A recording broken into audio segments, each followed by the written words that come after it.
Bonjour et bienvenue à vous sur actuality.com, Nicolas Venant. Ce matin, sur le Nautique de Paris, Yvan Bourgnon a signé un partenariat avec son association The Sea Cleaners avec Sunsail. Je vous propose de tout savoir sur ce partenariat avec Yvan. Yvan, bonjour. Bonjour Nicolas. Alors Yvan, ce matin sur le Nautique de Paris, un partenariat important entre votre association The Sea Cleaners et le loueur de bateaux Sunsail dans le domaine de la protection de l'environnement et du fameux Manta. Alors vous êtes navigateur, hein, on connaît vos exploits, vous nous avez fait rêver. Là, vous n'allez pas nous faire rêver, on rentre dans le dur, nettoyer les océans.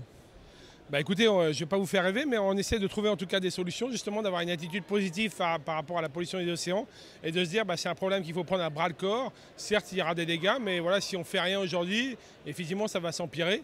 Donc voilà, Sea Cleaner, on s'engage aujourd'hui à faire de l'éducation, de la sensibilisation à l'échelle internationale et d'essayer surtout de trouver des bateaux, d'inventer des bateaux qui vont aller collecter les déchets plastiques en mer.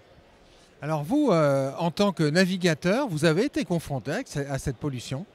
Alors exactement, moi j'ai eu la chance de faire un premier tour du monde en famille à l'âge de 8 ans, au début des années 80. Les océans étaient parfaitement propres. Et je reviens 35 ans après avec ma louloute, ce petit catamaran de sport de 6 mètres de long.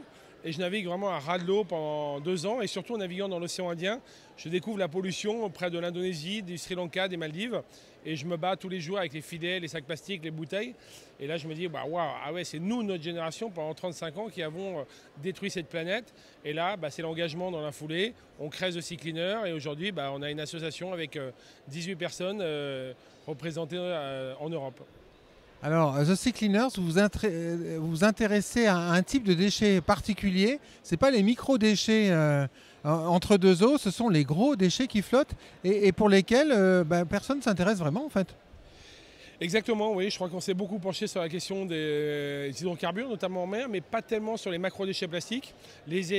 Beaucoup d'études scientifiques, Tara, etc., font des études sur les microparticules de plastique, parce que c'est malgré tout ce qui finit dans la bouche des poissons, etc.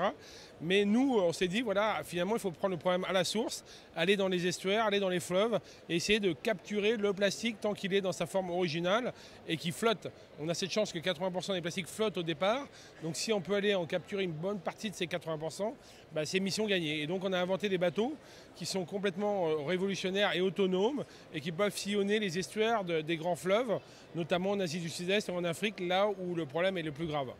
Ah oui, vos bateaux, on en voit un sur l'écran derrière vous, hein, c'est bateaux originaux, c'est un quadrimaran qui va collecter le déchet et le compacter en fait.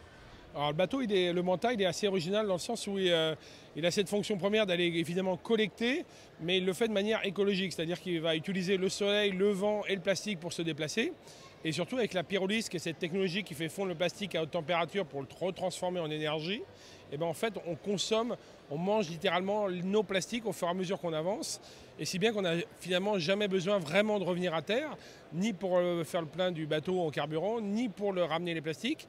Mais malgré tout, on va le faire une fois par mois pour changer d'équipage, parce qu'il y a quand même 36 personnes à bord, et surtout pour faire les autres missions, parce qu'il y a quand même 6 scientifiques sur ce bateau, donc il faut ramener ces données scientifiques. Et puis il faut faire de l'éducation, de la sensibilisation dans des pays comme le Bangladesh, où là on peut vraiment déployer des villages éducatifs et expliquer tout simplement à ces gens qui ne savent même pas que le plastique fait des dégâts dans la nature, dans les océans, expliquer qu'ils peuvent trouver des solutions, telle la pyrolyse, tel le triage, tel pas mal de solutions, pour essayer de faire en sorte qu'en tout cas que ça n'arrive jamais dans la nature. Alors vous allez aller au milieu de l'Atlantique et du Pacifique pour vous occuper des vortex, c'est ça? Alors nous, on va pas s'occuper du 7e continent, qui est en fait la suite de la continuité de la durée de vie du plastique dans l'océan. Nous, on va plutôt aller en amont chercher dans les estuaires des grands fleuves le plastique quand il a quelques jours, quelques semaines de dérive, pour éviter justement qu'il se dégrade et qu'il finisse au milieu des Gore-Tex. Oui, donc en fait, vous faites de la prévention quelque part.